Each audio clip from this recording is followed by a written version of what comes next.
Hi guys, and welcome to the second of the CBD series that we're doing. The first episode was really an indicator of the central bank's role in the economy and how they maintain their government's monetary policy. The second instalment today is going to be about money creation, because obviously they need to create money to maintain fiscal policy.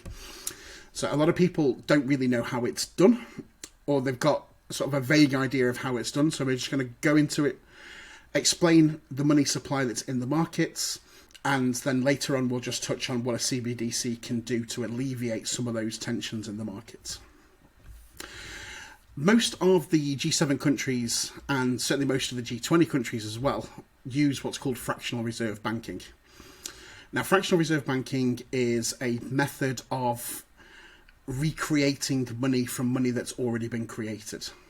And this is why our financial system's in a bit of a mess, because we don't actually know if we've got all the reserves for all of the creation that we have created, because our finances are very intertwined now. So we've got securities backing mortgages, the same securities are backing treasuries, the same securities are backing possibly gold or oil or the petrodollar, or they may be used to house some other form of investment vehicle, and we don't really know where all the money that's been created actually is. And to give an indication of how much money has been created, we need to look at what's called the M1 money supply. Now, the M1 money supply is an illustration of the actual cash reserves that we have in the economy.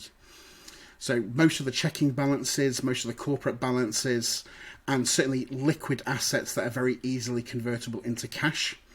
This is all represented by what's called the M1 money supply. We depegged from gold in 1971. And since then, we've been on this slow curve of creating money in accordance with GDP and in accordance with governmental spending. But it's been getting worse and worse of recent times, and we'll just go into that a little bit now. So just a couple of minutes. But as you can see, the 80s, that's when Wall Street really kicked off, and that's why we had this boom bust in Wall Street, stocks and everything else. Again, all the way up until the early 1990s. Then we had the tech bubble in 2000.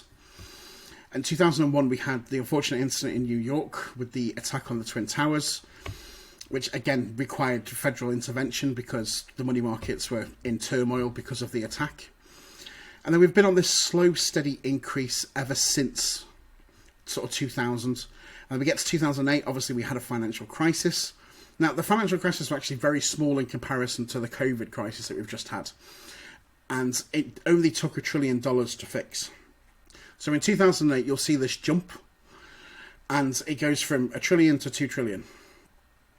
But it starts a method of people realizing that interest-free money is great for expansion, and it sets a trend in the markets where they become very, very hungry for low interest or basically free money.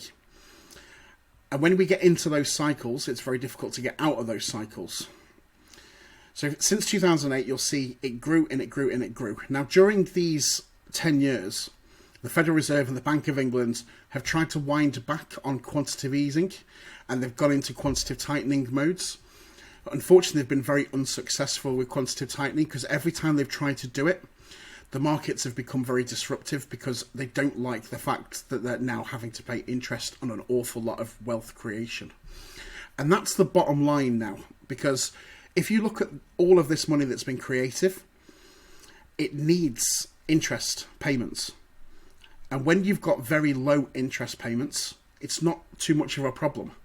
But as interest rates are increasing now over time, all of this debt occurs interest, and that's when governments start to default, that's when large corporations start to default, because all of a sudden all of their shareholders' dividends and all of their shareholders' profit margins are subject to 3, 4, 5, 6, 7% interest rates, and that's pretty much their bottom line. If they're net profiting after all of their expenses sort of 10%, then you're going to wipe 80% of that value out with interest rates because they're moving up to those levels. Then you obviously see what happens in 2000. 2020 was horrific for everything from a global pandemic to the market shutting down to global trade on a whole just ceasing. And you can see the wealth creation that they had to create to stem all of that economic activity. And you think it's a lot of money, but if you look at global GDPs and global trade, they printed enough to sustain a shutdown period.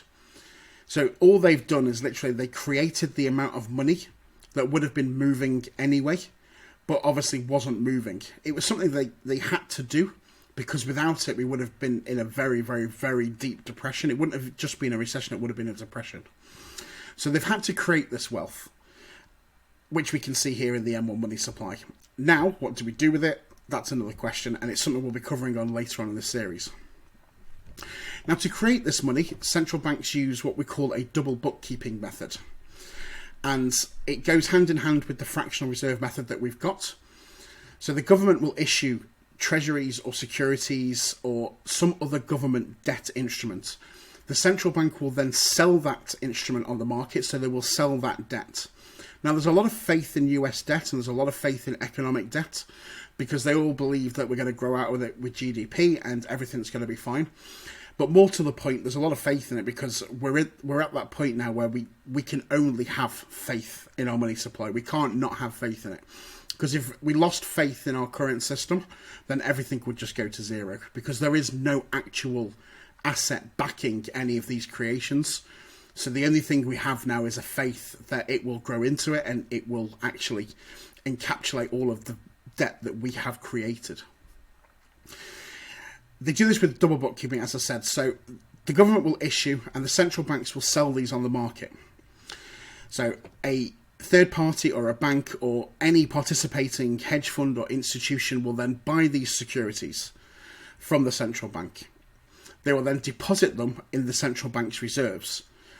As soon as the central bank can put that asset on that book, then they can also issue the debt to the bank's reserves as well.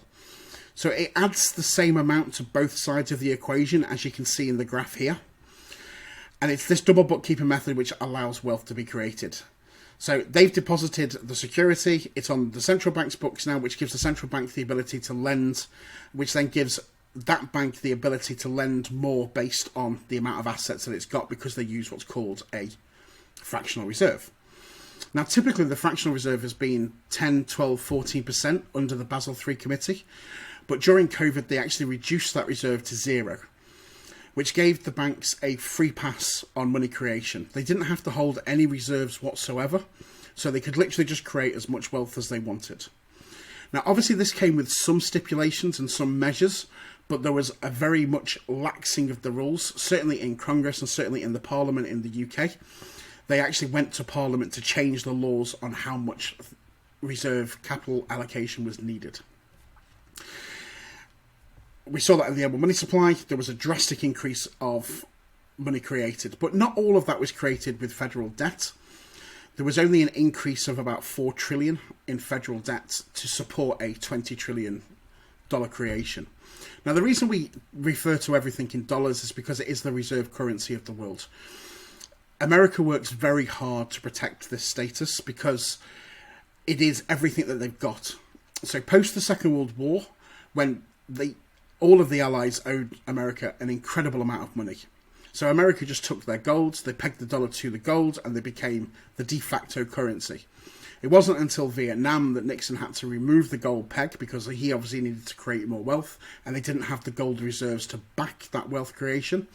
So then they just went on this faith-based system. We've been running this now for 50 years, and money has a life cycle. Sovereign currencies have a life cycle, and this will have a life cycle exactly the same as every other sovereign currency.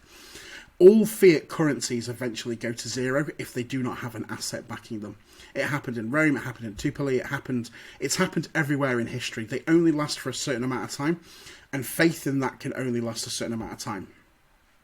I believe we're actually on this transition era now, which is why the interest of central bank digital currencies and the interest of bank issuing digital currencies and the whole concept of crypto and blockchain is so important into how we can transition, because we've created an awful amount of debt, and that debt has been used to buy liquid assets and illiquid assets. Now, illiquid assets have no representation in the markets. They're very difficult to convert into cash, and they're very difficult to convert into actual working capital, hence the term illiquid assets. Now, if we manage to use tokenization and securitization to turn illiquid assets into liquid assets, then we are adding to economic power without creating any more debt in the system. We're using the debt that we've already created. And this is a big step forward into how we can tokenize the world and how we can have this liquid planet. And it's really exciting for banks, it's really exciting for central banks, it's really exciting for people as well if you get into the nitty-gritties of it. But all of that technology will come in time. Blockchain and crypto have made it apparent that these technologies can exist, but now we have to harness them and use them in the economic systems. So this is how wealth's been created. This is how central banks issue money. This is how banks fractionally reserve money to print more money, because they can do that with no reserves. And this is how we can stimulate certain sectors of the economy. Now, we're reissuing reserves and reserve capital at the moment to particular industries, but some of them are staying very zero rated, like hospitality, automobiles.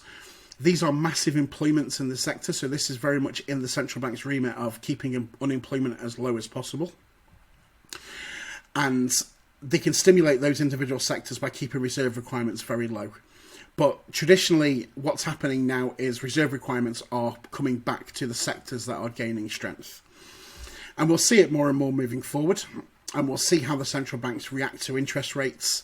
We're at a precipice now where there is going to be an awful lot of debt payments due. And there's going to be an awful lot of interest accruing on debt payments. How this is managed by central banks at the moment is crucial. And I think it's a reason that everything is moving so slowly and so deliberately at the moment. Excuse me. Fed have pushed back FedWire and pushed up FedNow, which is their real-time gross settlement. Settlement speed and the velocity of money is critical to how we are going to transition out of the mess that we're in. Because an awful lot of the mess we're in is actually caused by the velocity of money. And when we talk about illiquid assets, sometimes cash can be an illiquid asset if it can't move from point A to point B effectively and quickly. And all of this technology and everything that's being pushed forward now is an ability to drive that adoption forward and to increase that velocity of money and to put that debt that we've created into a good standing. The next episode, we're going to be covering tokenization and securitization, because this is the next step in central banks issuing digital currencies. I hope you're enjoying the series so far. If any of you have any questions, please let me know. Please give feedback. Please like. Please subscribe. And I look forward to speaking to you next time. Take care. Bye.